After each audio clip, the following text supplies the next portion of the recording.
Hi,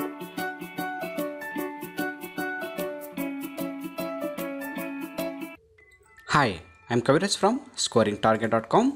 In today's session, we are going to learn a sunny morning summary in Kannada for second PUC students presented by ಕವಿರಾಜರಿಗೆ.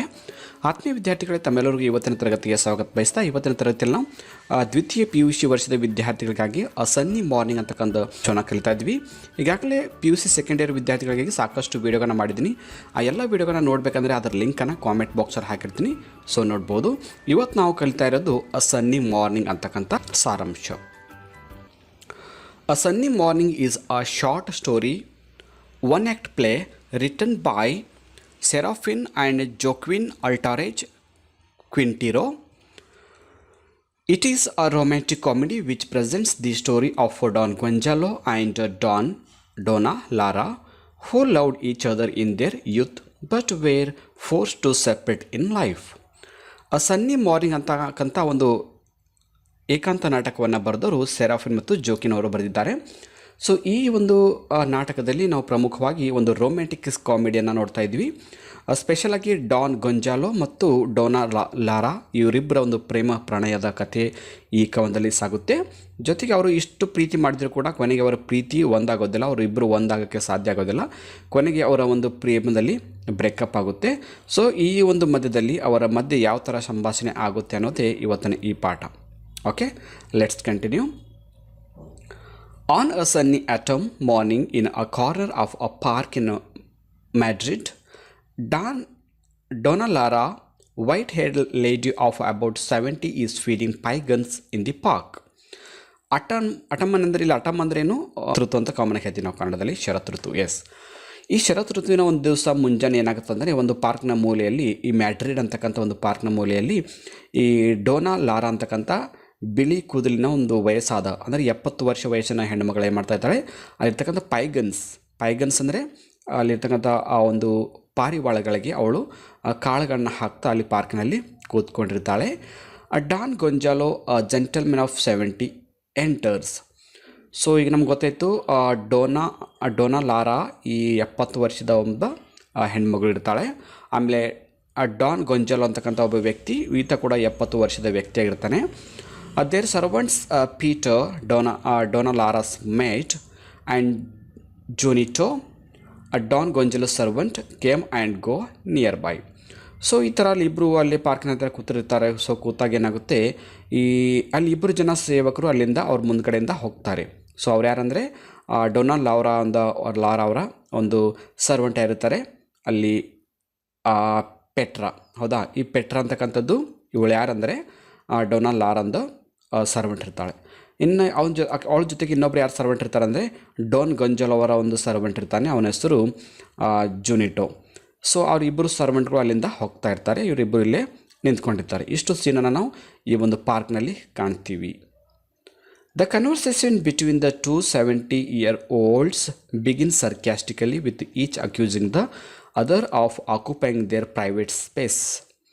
So ಇಬ್ಬರು ಅಂದರೆ ನಮಗೆ ಗೊತ್ತಾಯ್ತು, ಇಲ್ಲಿ 70 ವರ್ಷದ Don Gonzalo ಆಗಿರ್ಬೋದು ಮತ್ತು ಡೋನಾ ಲಾರಾ ಆಗಿರ್ಬೋದು, ಇವರಿಬ್ಬರು ಅಲ್ಲಿ ಆ ಒಂದು ಪಾರ್ಕ್ನಲ್ಲಿರ್ತಕ್ಕಂಥ ಒಂದು ಸೀಟ್ ಮೇಲೆ ಕೂತ್ಕೊಳ್ಳೋ ಸಲುವಾಗಿ ಸ್ವಲ್ಪ ಅವ್ರಿಗೆ ಏನಾಗುತ್ತೆ, ಅಲ್ಲಿ ವಾದ ವಿವಾದ ಆಗ್ತಾ ಇರುತ್ತೆ.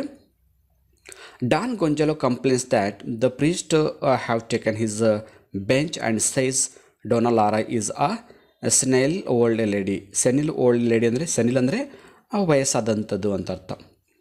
ಸೊ ಇಲ್ಲಿ ಡಾನ್ ಗೊಂಜಾಲೋ ಏನು ಮಾಡ್ತಾನೆ ಅಂದರೆ, ಈ ಪಾರ್ಕ್ನಲ್ಲಿ ನಾನು ಬಂದು ಕೂತ್ಕೋಬೇಕಂದ್ರೆ ಅವರು ದಿನಾಲೂ ಕೂತ್ಕೋತಕ್ಕಂಥ ಸ್ಥಳದಲ್ಲಿ ಅಲ್ಲಿಬ್ಬರು ಪ್ರೀಸ್ಟ್ಗಳು ಬಂದು ಕೂತ್ಕೊಂಡಿರ್ತಾರೆ. ಪ್ರೀಸ್ಟ್ ಅಂದರೆ ಪಾದ್ರಿಗಳು ಅಥವಾ ಪೂಜಾರಿಗಳು ಅಂತ ಹೇಳ್ತೀವಿ. ಅಲ್ಲಿ ಪೂಜಾರಿಗಳು ಕೂತ್ಕೊಂಡಿರ್ತಾರೆ. ಹೀಗಾಗಿ ಡಾನ್ ಗೊಂಜಾಲೋ ಅವರಿಗೆ ಅಲ್ಲಿ ಕೂತ್ಕೊಳ್ಳೋಕ್ಕೆ ಸ್ಥಳ ಅವಕಾಶ ಸಿಗೋದಿಲ್ಲ. ಸ್ವಲ್ಪ ಮುಂದ್ಗಡೆ ಬರ್ತಾರೆ, ಇನ್ನೊಂದು ಬೆಂಚ್ ಕಡೆಗೆ ಅಲ್ಲಿ ಡೋನಾ ಲಾರಾ ಕೂತಿರ್ತಾಳೆ. ಅದಕ್ಕೆ ಅವನಿಗೆ ತುಂಬ ಬೇಜಾರಾಗುತ್ತೆ, ಎಲ್ಲಿ ಸೀಟ್ ಖಾಲಿ ಇರೋದಿಲ್ಲ. ಸೊ ಈ ಡೋನಾ ಲಾರಾ ಇಷ್ಟು ವಯಸ್ಸಾದ ಮಹಿಳೆ ಇದ್ದಾಳೆ, ಅವಳು ಮನೆಯಲ್ಲಿ ಕೂತ್ಕೋಬೇಕಾಗಿತ್ತು, ಇಲ್ಲಿ ಯಾಕೆ ಬಂದು ಕೂತ್ಕೊಂಡಿದ್ದಾಳೆ. She are to be at home knitting and counting her beads. Knitting ಅಂದ್ರೇನು, ಹೆಣೆಯೋದು. ಬೀಟ್ಸ್ ಅಂದ್ರೇನು, ಮಣಿಗಳು. ಎಷ್ಟು ವಯಸ್ಸಾದ ಮಹಿಳೆಯಲ್ಲಿ ಪಾರ್ಕಿನಾಗ ಯಾಕೆ ಬಂದು ಕೂತ್ಕೊಂಡಿದ್ದಾಳೆ, ಮನೇಲಿ ಕೂತ್ಕೊಂಡು ಹೆಣೆಯೋದು ಮತ್ತು ಮಣಿಗಳನ್ನು ಎಣಿಸೋದು. ಅಂದರೆ ಮಣಿ ಎಣಿಸೋದು ಅಂದರೆ ಜಪವನ್ನು ಮಾಡೋದು, ಮಾಡ್ಕೋದು ಕೂಡ ಬದಲು ಇಲ್ಲಿ ಯಾಕೆ ಬಂದಿದ್ದಾಳೆ ಅಂತ ಅವರು ವಾದ ಮಾಡ್ತಾ ಇರ್ತಾರೆ. ಯಾರು, ಡಾನ್ ಗೊಂಜಲ್ ಅವರು. C thought he is an ಇಲ್ ನೇಚರ್ಡ್ ಓಲ್ಡ್ ಮ್ಯಾನ್. ಸೊ ಈ ಮಾತನ್ನು ಕೇಳಿದಂಥ ಲಾರಾಗೆ ಏನಾಗುತ್ತೆ, ಈತ ಒಬ್ಬ ಇಲ್ ನೇಚರ್ಡ್ ಒಳ್ಳೆ ಕೆಟ್ಟ ವ್ಯಕ್ತಿ ಇದ್ದಾನೆ, ಇವನು ಸ್ವಭಾವ ಚೆನ್ನಾಗಿಲ್ಲ, ನಾವೆಲ್ಲಾದರೂ ಕೂತ್ಕೋಬೋದು, ಈತ ಯಾಕೆ ನಮಗೆ ಪ್ರಶ್ನೆ ಮಾಡ್ತಾ ಇದ್ದಾನೆ ಅಂತಕ್ಕಂಥ ಒಂದು ಮಾತು ಇಲ್ಲಿ ಲಾರಾ ಹೇಳ್ತಾಳೆ. He reasons himself to sit on the bench with the old lady. So ಎಲ್ಲಿ ಸ್ಥಳಾವಕಾಶ ಸಿಗದೆ ಇದ್ದ ಸಲುವಾಗಿ ಕೊನೆಗೆ ಏನು ಮಾಡ್ತಾನೆ ಡಾನ್ ಗೊಂಜಾಲೋ, ಅಲ್ಲಿ ಲಾರಾ ಕೂತಂಥ ಬೆಂಚ್ ಮೇಲೆ ಒಂದು ಕಾರ್ನರಲ್ಲಿ ಕೂತ್ಕೊಳ್ಳೋಕ್ಕೆ ಪ್ರಯತ್ನ ಮಾಡ್ತಾನೆ.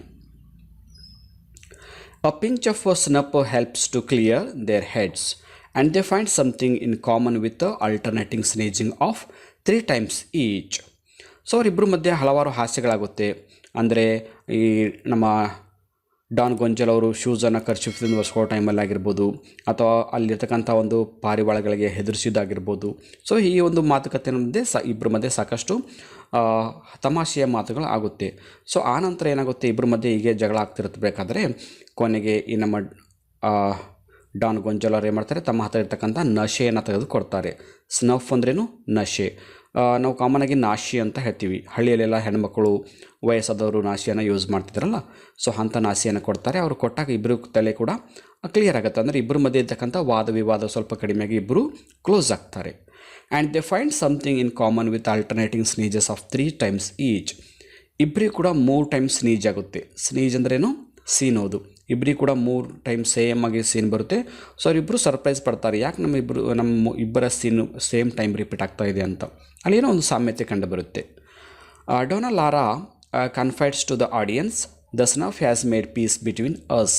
ಸೊ ಅವಾಗ ಲಾರಾ ಹೇಳ್ತಾಳೆ, ಓದುಗರಿಗೆ ಏನು ಹೇಳ್ತಾಳೆ ಅಂದರೆ, ನಮ್ಮಿಬ್ಬರು ತುಂಬ ಜಗಾಡ್ತಾ ಇದ್ವಿ, ಈಗ ಈ ಒಂದು ನಶೆ ಮೂಲಕ ನಾವಿಬ್ಬರು ಶಾಂತರಾಗಿದ್ದೀವಿ, ನಶೆನೇ ನಮ್ಮ ಶಾಂತಿಗೆ ಕಾರಣ ಆಗಿದೆ ಅಂತ ತಮಾಷೆ ಮೂಲಕ ಈ ಮಾತನ್ನು ಲಾರಾ ಹೇಳ್ತಾಳೆ.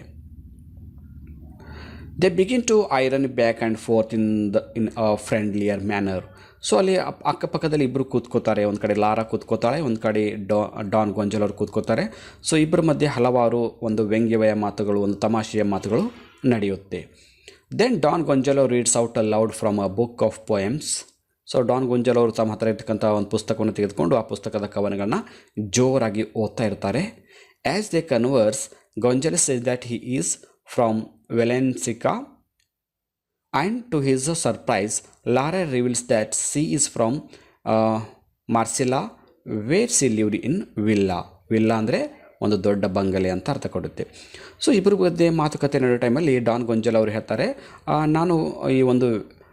ನಾನು ಈ ವೆಲೆನ್ಸಿಕಾ ಅಂತಕ್ಕಂಥ ಒಂದು ಊರಿನಿಂದ ಬಂದಿದ್ದೀನಿ ಅಂತ ಅವ್ರು ಹೇಳ್ತಾರೆ. ಸೊ ಅವಾಗ ಲಾರಾ ಕೂಡ ತುಂಬ ಸರ್ಪ್ರೈಸ್ ಆಗುತ್ತೆ. ಅವಳು ಕೂಡ ಹೇಳ್ತಾಳೆ, ನಾನು ಕೂಡ ಅದೇ ಊರನ್ನ ಸಮೀಪದಲ್ಲಿರ್ತಕ್ಕಂಥ ಮಾರ್ಸಿಲಾದಿಂದ ಬಂದಿದ್ದೀನಿ ಅಂತ. ಆ ಮಾರ್ಸಿಲಲ್ಲಿರ್ತಕ್ಕಂಥ ಒಂದು ಮನೆಯಲ್ಲಿ ನಾನು ವಾಸ ಮಾಡ್ತಿದ್ದೆ ಅಂತ ಲಾರಾ ಹೇಳ್ತಾಳೆ. ಸೊ ಇಬ್ಬರ ಮಧ್ಯೆ ಒಂದು ಪರಿಚಯ ಆಗುತ್ತೆ. Gonzalo is started by the revelation and he says that he knows a women named Laura Lorente who lived in a villa there. So ಅವಾಗ ಇಬ್ಬರ ಒಂದು ಹಳ್ಳಿ ಪರಿಚಯ ಆದ ನಂತರ ಸಹಜವಾಗಿ ಡಾನ್ ಗೊಂಜಲ್ ಅವನು ಕೇಳ್ತಾನೆ, ಆ ಒಂದು ಊರಲ್ಲಿರ್ತಕ್ಕಂಥ ಲಾರಾ ಲೊರೆಂಟೆ ನನಗೆ ತುಂಬ ಪರಿಚಯ ಇದ್ದಾಳೆ, ಅವಳು ತುಂಬ ಬ್ಯೂಟಿಫುಲ್ ಆಗಿದ್ದಾಳೆ. Who was perhaps the most beautiful she had ever seen. So ಅವಳಷ್ಟು ಸೌಂದರ್ಯವಾದಂಥ ಒಂದು ಹುಡುಗಿನ ನಾನು ಎಲ್ಲಿ ನೋಡಿಲ್ಲ, ನಿಮ್ಮೂರಲ್ಲೇ ಇರ್ತಾಳೆ ಅಂತ ಇಲ್ಲಿ ಡಾನ್ ಗೊಂಜಲ್ ಅವರು ಲಾರಾಗೆ ಹೇಳ್ತಾರೆ. Both Laura and Gonzalo realise each other's to be former lovers. So ಈ ಥರ ಇಬ್ಬರು ಮಾತಾಡ್ತಿರ್ಬೇಕಾದ್ರೆ ಅವರಿಗಿಬ್ಬರು ಯಾವಾಗ ಗೊತ್ತಾಗುತ್ತೆ ಇವರಿಬ್ಬರು ಮಾಜಿ ಪ್ರೇಮಿಗಳಾಗಿದ್ರಂತ. ಅಲ್ಲಿವರೆಗೆ ಅವರು ಇಬ್ಬರು ಫೈಂಡ್ ಔಟ್ ಮಾಡಿರಲಿಲ್ಲ. ಈಗಾಗಲೇ ನಾನು ಪಾಠದ ಪ್ರಾರಂಭದಲ್ಲೇ ಹೇಳಿದೆ, ಇವರಿಬ್ಬರ ಮಧ್ಯೆ ಪ್ರೀತಿ ಇತ್ತು, ಬಟ್ ಆನಂತರ ಅವರು ಕಾರಣಾಂತರಗಳಿಂದ ಮದುವೆ ಆಗೋಕ್ಕೆ ಆಗಲಿಲ್ಲ. ಬಟ್ ಅವರು ತುಂಬ ವಯಸ್ಸಾಗಿದ್ದರಿಂದ ಈಗ ಅವರು ಗುರುತು ಹಿಡ್ತಾ ಇರಲಿಲ್ಲ.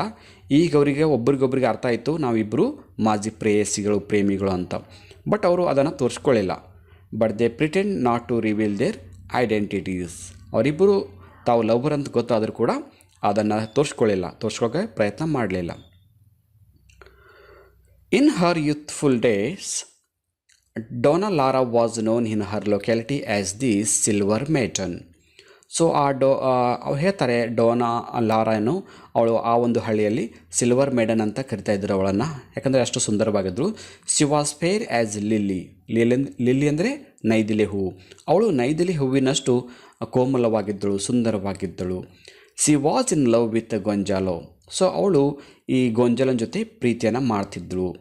He used to pass by on a horseback every morning through the rose garden and toss up a bouquet of flowers to her balcony which she caught.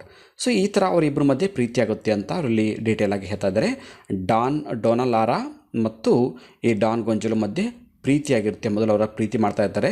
So Don Gonzalo ಏನು ಮಾಡ್ತಿತ್ತು ಅಂದರೆ ಪ್ರತಿದಿನ ಅವಳ ಮನೆ ಮುಂದಿಂದ ಹೋಗ್ತಿರ್ಬೇಕಾದ್ರೆ ಕುದುರೆ ಮೇಲೆ ಕೂತ್ಕೊಂಡು ಅವಳ ಮನೆ ಸಮೀಪ ಬಂದಾಗ ಹೂವಿನ ಗುಚ್ಛವನ್ನು ಅವಳ ಕಡೆಗೆ ಎಸಿತಾ ಇದ್ದನು.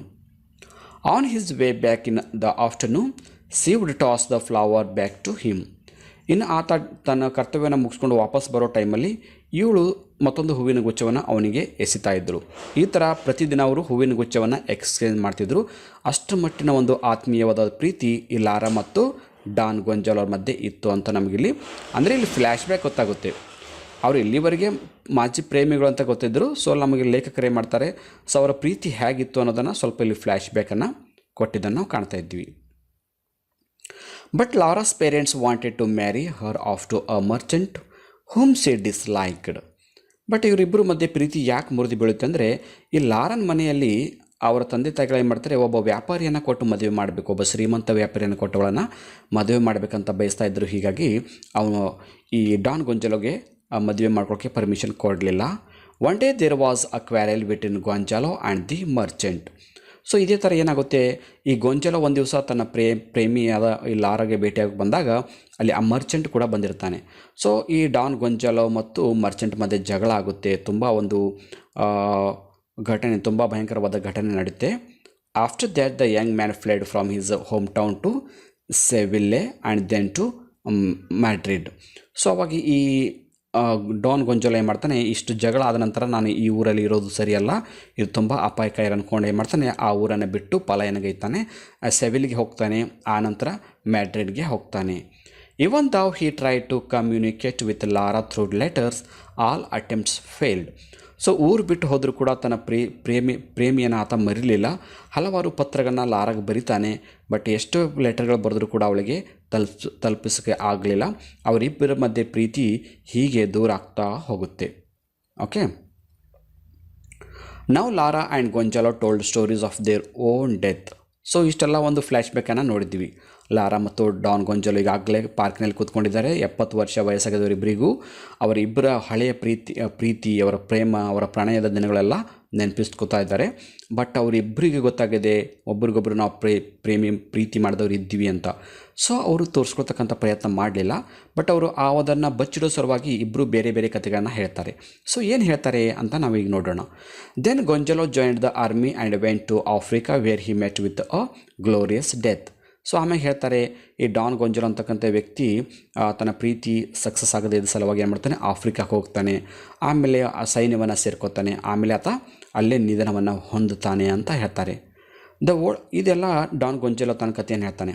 ಅಂದರೆ ಡಾನ್ ಗೊಂಜಾಲೋ ಈಗಾಗಲೇ ನಮ್ಮ ಈ ಪಾಠದ ಒಬ್ಬ ಹೀರೋ ಡಾನ್ ಗೊಂಜಾಲೋ ಏನು ವಯಸ್ಸಾಗಿದೆ ಆತನೇ ಈ ಕಥೆಯನ್ನು ಹೇಳ್ತಾ ಇದ್ದಾನೆ. ಯಾರ ಬಗ್ಗೆ? ಆ ಡಾನ್ ಗೊಂಜಾಲೋ ಅಂತ ವ್ಯಕ್ತಿ ನನಗೆ ಪರಿಚಯ ಇದ್ದ, ಅವನು ಹೀಗೆ ತೀರ್ಕೊಂಡ ಅಂತ ಹೇಳ್ತಾ ಇದ್ದಾನೆ. ಬಟ್ ಆ ವ್ಯಕ್ತಿ ಬೇರೆ ಯಾರೂ ಅಲ್ಲ, ಡಾನ್ ಗೊಂಜಾಲೋನೇ ಹೇಳ್ತಾ ಇರ್ತಾನೆ.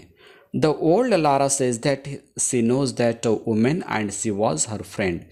ಸೊ ಅದಕ್ಕೆ ಪ್ರತಿಯಾಗಿ ಲಾರಾ ಕೂಡ ಹೇಳ್ತಾಳೆ, ಹೌದು ನನಗೂ ಕೂಡ ಆ ಲಾರಾ ಅಂತಕ್ಕಂಥ ಹುಡುಗಿ ಗೊತ್ತಿದ್ದಳು. ಅವಳು ನಮ್ಮ ಮನೆ ಪಕ್ಕದಲ್ಲಿ ಅವರು ನಮ್ಮ ಊರದವರೇ. ಸೊ ಅವಳ ಬಗ್ಗೆ ನನಗೆ ಪರಿಚಯ ಇದೆ. ಅವಳು ತುಂಬ ಸುಂದರವಾಗಿದ್ದರು. She also lies that she knows the tragic story of her love affair with a young man named Gonzalo. So Laura ಹೇಳ್ತಾಳೆ, ಹೌದು ನನಗೂ ಅವಳ ಒಂದು ಕತೆ ಗೊತ್ತಿದೆ. ಅವಳು ಕೂಡ ಡಾನ್ ಗೊಂಜಾಲೋಗೂ ಪ್ರೀತಿ ಮಾಡ್ತಾಯಿದ್ರು. ಅವರ ಪ್ರೀತಿ ತುಂಬ ಒಂದು ಟ್ರಾಜಿಕ್ ಅಂತ್ಯವನ್ನು, ಅಂದರೆ ತುಂಬ ಒಂದು ದುಃಖದ ಅಂತ್ಯವನ್ನು ಕಾಣ್ತು ಅಂತ ಹೇಳ್ತಾ ಇದ್ದಾರೆ. ಇಲ್ಲಿ ಇಬ್ಬರು ತಮ್ಮ ಕಥೆಯನ್ನು ಹೇಳ್ತಾ ಇದ್ದಾರೆ, ಅವರೇ ಹೇಳ್ತಾ ಇದ್ದಾರೆ. ಬಟ್ ಅವ್ರು ತಮ್ಮ ಮೇಲೆ ಹಾಕೊಳ್ತಾ ಇಲ್ಲ, ಅವರು ಬೇರೆಯವರು ಇದ್ದಾರೆ ಅಂತ ಹೇಳ್ತಾ ತಮ್ಮ ಕಥೆಯನ್ನು ಹೇಳ್ತಾ ಇದ್ದಾರೆ. The old woman reveals that no finding her lover the young and beautiful Laura committed suicide. So ಅವಾಗ ಲಾರಾ ಹೇಳ್ತಾಳೆ, ಅವರಿಬ್ಬರ ಮಧ್ಯೆ ಪ್ರೀತಿ ಸಕ್ಸಸ್ ಆಗದೆ ಸಲುವಾಗಿ ಲಾರಾ ಏನು ಮಾಡ್ತಾಳೆ, ತುಂಬ ನೋವಿನಿಂದ ಸುಸೈಡನ್ನು ಮಾಡಿಕೊಂಡು ಸತ್ತು ಹೋದಳು ಅಂತ ಲಾರಾ ಹೇಳ್ತಾಳೆ. ನೋಡಿ, ಲಾರನ ಕಥೆಯನ್ನೇ ಈಗ ಲಾರಾ ಹೇಳ್ತಾ ಇದ್ದಾಳೆ, ಡಾನ್ ಗೊಂಜಾಲೋನ ಕಥೆಯನ್ನೇ ಡಾನ್ ಗೊಂಜಾಲೋ ಹೇಳ್ತಾ ಇದ್ದಾರೆ. ಯಾಕೆ ಈ ಥರ ಹೇಳ್ತಾ ಇದ್ದಾರೆ ಅಂದರೆ, ಅವರಿಬ್ಬರ ಮಧ್ಯೆ ಇರ್ತಕ್ಕಂಥ ಪ್ರೀತಿ ಈಗ ಅವರು ಇಬ್ಬರು ಭೇಟಿಯಾಗಿದ್ದಾರೆ. ಸೊ ಅದು ಹಳೆ ನೆನಪುಗಳೆಲ್ಲ ಬೇಡ, ನಮಗೆ ತುಂಬ ವಯಸ್ಸಾಗಿದೆ, ಅದೆಲ್ಲ ಡಿಸ್ಕಸ್ ಮಾಡಬಾರ್ದು, ಅದನ್ನು ಬಚ್ಚಿಡಬೇಕು ಅಂತಕ್ಕಂಥ ಉದ್ದೇಶದಿಂದ ಆ ಕಥೆಯನ್ನು ಬೇರೆಯವರ ಕಥೆ ಅಂತ ಹೇಳ್ತಾ ಅವರು ನಿರೂಪಿಸ್ತಾ ಇದ್ದಾರೆ. ಅವರ ಪ್ರಕಾರ ಇಬ್ಬರು ಕೂಡ ಸತ್ತು ಹೋಗಿದ್ದಾರೆ ಅಂತಕ್ಕಂಥ ಒಂದು ಇಲ್ಲಿ ವಿಷಯವನ್ನು ಅವರು ಚರ್ಚೆ ಮಾಡ್ತಾ ಹಾಗೆ ಪಾರ್ಕಿನಲ್ಲಿ ಕೂತ್ಕೊಂಡಿರ್ತಾರೆ. But in reality after 3 months Gonzalo ran off to Paris with a ballet dancer and Lara. On the other hand, got married after 2 years. So but ಇಲ್ಲಿ ರಿಯಲ್ ಆಗಿ ನೋಡ್ಬೇಕಂದ್ರೆ ಏನಾಗಿತ್ತಂದರೆ, ಡಾನ್ ಗೊಂಜಾಲೋ ಎಲ್ಲಿ ಆ ಒಂದು ಮರ್ಚೆಂಟ್ ಜೊತೆ ಜಗಳ ಆಡ್ತಾನೋ, ಜಗಳ ಆಡಿ ಊರು ಬಿಟ್ಟು ಹೋದಾಗ ಆತ ನಿಜವಾಗ ಹೋಗಿದ್ದು ಪ್ಯಾರಿಸ್ಗೆ ಹೋಗಿರ್ತಾನೆ. ಅಲ್ಲಿ ಬೆಲೆಟ್ ಅಂತಕ್ಕಂಥ ಡ್ಯಾನ್ಸರ್ನನ್ನು ಮದುವೆ ಆಗ್ತಾನೆ.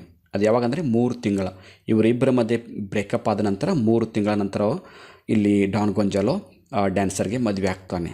ಸೊ ಲಾರಾ ಏನು ಹೇಳ್ತಾಳೆ ಅಂದರೆ, ಲಾರಾ 2 ವರ್ಷದವರೆಗೆ ತನ್ನ ಪ್ರೇಮಿಗಾಗಿ ಕಾಯ್ತಾಳೆ. ಸೊ ಯಾವಾಗ ಆತ ಪ್ರೇಮಿ ಬರೋದಿಲ್ವೋ ಆವಾಗ ಅವಳು ಏನು ಮಾಡ್ತಾಳೆ, ಅದ್ರ ಬಗ್ಗೆ 2 ವರ್ಷ ಆದ ನಂತರ ಅವಳು ಕೂಡ ಮದುವೆ ಆಗ್ತಾಳೆ. ಅಂದರೆ ಇಲ್ಲಿ ಪಾರ್ಕ್ನಲ್ಲಿ ಕೂತಂಥ ಇಬ್ಬರು ಕೂಡ ಮಾಜಿ ಪ್ರೇಮಿಗಳಾಗಿದ್ದರು. ಇಬ್ಬರಿಗೂ ಕೂಡ ಪ್ರೀತಿ ಸಕ್ಸಸ್ ಆಗಲಿಲ್ಲ. ಇಬ್ಬರು ಕೂಡ ಅಂದರೆ ಡಾನ್ ಗೊಂಜಾಲೋ 3 ತಿಂಗಳ ನಂತರ ಮದುವೆ ಆದ ಕಾಯ್ದು. ಆಮೇಲೆ ಲಾರಾ ಕೂಡ 2 ವರ್ಷದವರೆಗೆ ಕಾಯ್ದು ಮದುವೆ ಆಗ್ತಾಳೆ. Both realise that they are lying but pretended to be unaware. ಇಬ್ಬರು ಕೂಡ ಈ ಥರ ಸುಳ್ಳನ್ನು ಹೇಳ್ತಾ ಇದ್ದರು, ಒಬ್ರಿಗೊಬ್ಬರು ಪರಿಚಯ ಆಗದೇ ಇದ್ದ ಹಾಗೆ ನಾಟಕ ಮಾಡ್ತಾಯಿದ್ರು. When the play ends they agree to meet at the park again. So ಈ ಥರ ಇಬ್ಬರು ಮಧ್ಯೆ ಡಿಸ್ಕಸ್ ಆಗಿ ಕೊನೆಗೆ ಎದ್ದು ಹೋಗೋ ಟೈಮಲ್ಲಿ ಅವ್ರು ಹೇಳ್ತಾರೆ ಮತ್ತೆ ಪಾರ್ಕ್ನಲ್ಲಿ ಭೇಟಿ ಆಗೋಣ ಅಂತ ಹೇಳ್ತಾರೆ. Still not acknowledging that they both know to be true. But ಇಬ್ಬರು ಎದ್ದು ಹೋಗೋ ಟೈಮಲ್ಲಿ ಕೂಡ ನಾವು ಮಾಜಿ ಪ್ರೇಮಿಗಳು ಅಂತ ಇಬ್ಬರು ಕೂಡ ಒಪ್ಕೊಳ್ಳೋಕ್ಕೆ ರೆಡಿ ಇರಲಿಲ್ಲ. Laura looks back as Gonzalo picks off the flowers that fallen from Laura's hands. So ಇಬ್ಬರು ಎದ್ದು ಹೋಗೋ ಟೈಮಲ್ಲಿ ಏನಾಗುತ್ತೆ, ಪಾರ್ಕಿನಿಂದ ಇಬ್ಬರು ಎದ್ದು ಹೋಗೋ ಟೈಮಲ್ಲಿ ಲಾರನ ಕೈ ಇರತಕ್ಕಂಥ ಕೆಲವು ಹೂಗಳ ಒಂದು ಇಲ್ಲಿ ಬಿದ್ದಿರುತ್ತೆ. ಸೊ ಈ ಹೂಗಳನ್ನು ಬಿದ್ದುದನ್ನು ನೋಡಿ ಈ ಡಾನ್ ಗೊಂಜಾಲೋ ಏನು ಮಾಡ್ತಾನೆ, ನನ್ನ ಮಾಜಿ ಪ್ರೇಯಸಿ ಹೂಗಳು ಬಿದ್ದಿವೆ, ಅವುಗಳನ್ನು ನಾನು ಇಟ್ಕೋಬೇಕು ಅವಳ ನೆನಪಿಗಾಗಿ ಅಂತ ಹೂಗಳನ್ನು ಕಲೆಕ್ಟ್ ಮಾಡ್ತಾ ಇರ್ತಾನೆ. Although they are sure they are old lovers but the two continue to cover up the truth as they remain old memories. So ಇಲ್ಲಿ ಹೂಗಳನ್ನು ಬಿದ್ದಾಗ ಅವನ ಮನಸ್ಸಿಗೆ ತುಂಬ ಬೇಜಾರಾಗುತ್ತೆ. ನನ್ನ ಮಾಜಿ ಪ್ರೇಮಿಯ ಹೂಗಳು ಬಿದ್ದಿವೆ, ಅವುಗಳನ್ನ ತಗೋಬೇಕು ಅಂತ ಬಗ್ಗೆ ಅವುಗಳನ್ನು ಕಲೆಕ್ಟ್ ಮಾಡ್ತಾ ಇದ್ದಿರಬೇಕಾದ್ರೆ ಲಾರಾ ಬ್ಯಾಕ್ ತಿರುಗಿ ನೋಡ್ತಾಳೆ. ಲಾರನ ಮನಸ್ಸಲ್ಲಿ ಕೂಡ ಹಳೆಯ ಪ್ರೇಮದ ನೆನಪುಗಳೆಲ್ಲ ನೆನಪು ಬರುತ್ತಾ ಇರುತ್ತೆ. ಸೊ ನನ್ನ ಮಾಜಿ ಪ್ರೇಮಿ ಹೂಗಳನ್ನು ಕಲೆಕ್ಟ್ ಮಾಡ್ತಾ ಇದ್ದಾನೆ ಅಂತ ಕೂಡ ಅವಳಿಗೂ ಕೂಡ ಫೀಲ್ ಆಗುತ್ತೆ. ಸೊ ಅದೇ ಥರ ಫೀಲ್ ಆದರೂ ಕೂಡ ಒಬ್ರಿಗೊಬ್ಬರು ನಾನು ಮಾಜಿ ಪ್ರೇಮಿ ಇದ್ದೀನಿ ಅಂತ ಒಬ್ರಿಗೊಬ್ರು ಕೂಡ ಹೇಳೋಕ್ಕೆ ರೆಡಿ ಇಲ್ಲ. ಯಾಕಂದರೆ ಮತ್ತೆ ಆ ಒಂದು ವಿರಹ ವೇದನೆ, ಅವರಿಬ್ಬರ ಪ್ರೇಮ ಬ್ರೇಕಪ್ ಆಗಿದ್ದರ ಒಂದು ನೋವು ಮತ್ತೆ ಕಾಡಬಾರ್ದು ಅಂತಕ್ಕಂಥ ಉದ್ದೇಶದಿಂದ ಇಬ್ಬರು ಕೂಡ ಆ ಒಂದು ಸ್ವೀಟ್ ಮೆಮೊರಿಯನ್ನು ಹಾಗೆ ಉಳಿಸ್ಕೊತಕ್ಕಂಥ ಪ್ರಯತ್ನವನ್ನು ಮಾಡಿ ಅಲ್ಲಿಂದ ಹೊರಟು ಬರ್ತಾರೆ. ಸೊ ಇಲ್ಲಿ ಒಂದು ಇಬ್ಬರು ಪ್ರೇಮಿಗಳ ಮಧ್ಯೆ ಆದಂಥ ಒಂದು ವಿರಹ ವೇದನೆ ಕೊನೆಯಲ್ಲಿ ಅಂದರೆ ವಯಸ್ಸಾದ ಕೊನೆಯಲ್ಲಿ ಮತ್ತೆ ಒಂದಾಗ್ತಕ್ಕಂಥ ಒಂದು ಸಮಯ ಬರುತ್ತೆ. ಆ ಸಮಯದಲ್ಲಿ ಈಗಾಗಲೇ ಸಮಯ ಮೀರಿ ಹೋಗಿದೆ ಅಂತಕ್ಕಂಥ ಒಂದು ಭಾವನೆ, ವಯಸ್ಸಾದ ನಂತರ ಮತ್ತೆ ನಮ್ಮ ಪ್ರೇಮ ಮರುಕಳಿಸ್ತಕ್ಕಂಥ ಸಾಧ್ಯತೆ ಇಲ್ಲ ಅಂತಕ್ಕಂಥ ಒಂದು ನೋವು ಈ ಒಂದು ಅದ್ಭುತವಾಗಿ ಆ ಒಂದು ಚಿತ್ರಣ ಕೊಟ್ಟಿದ್ದಾರೆ ಅಂತ ನಾವಿಲ್ಲಿ ಹೇಳ್ಬೋದು.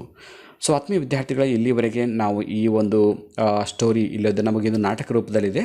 ಸೊ ಈ ನಾಟಕದ ಒಂದು ಸಂಪೂರ್ಣ ಸಾರಾಂಶವನ್ನು ತಿಳ್ಕೊಂಡಿದ್ವಿ. ಈಗಾಗಲೇ PUC ಸೆಕೆಂಡ್ ಇಯರ್ಗೆ ಸಂಬಂಧಪಟ್ಟಂತೆ ಸಾಕಷ್ಟು ಪಾಠಗಳ ಒಂದು ವಿಡಿಯೋ ಕೂಡ ಮಾಡಿದ್ದೀನಿ. ಆ ಎಲ್ಲ ವೀಡಿಯೋಗಳನ್ನ ನೋಡಬೇಕಂದ್ರೆ ಅದರ ಲಿಂಕನ್ನು ಕಾಮೆಂಟ್ ಬಾಕ್ಸಲ್ಲಿ ಹಾಕಿರ್ತೀನಿ, ನೋಡ್ಬೋದು. ಸೊ ಇವತ್ತಿನ ವೀಡಿಯೋ ನಿಮ್ಗೆ ಹೇಗೆ ಅನ್ನಿಸ್ತು ಅನ್ನೋದು ನಿಮ್ಮ ಸಜೆಷನ್ಸನ್ನು ಕಾಮೆಂಟ್ ರೂಪದಲ್ಲಿ ಕೊಡಿ. ಈ ಕಥೆ ನಿಮಗೆ ಇಷ್ಟ ಆದರೆ ಒಂದು ಲೈಕ್ ಮಾಡಿ ಹಾಗೂ ನಿಮ್ಮೆಲ್ಲ ಫ್ರೆಂಡ್ಸ್ ಗ್ರೂಪಲ್ಲಿ ಶೇರ್ ಮಾಡ್ಕೊಳ್ಳಿ ಅಂತ ಹೇಳ್ತಾ ಇವತ್ತಿನ ಕ್ಲಾಸನ್ನು ಇಲ್ಲಿಗೆ ಎಂಡ್ ಮಾಡ್ತಾಯಿದ್ದೀನಿ. So thank you all for watching the video. If you like the video, subscribe to our channel to get more videos. Thank you all.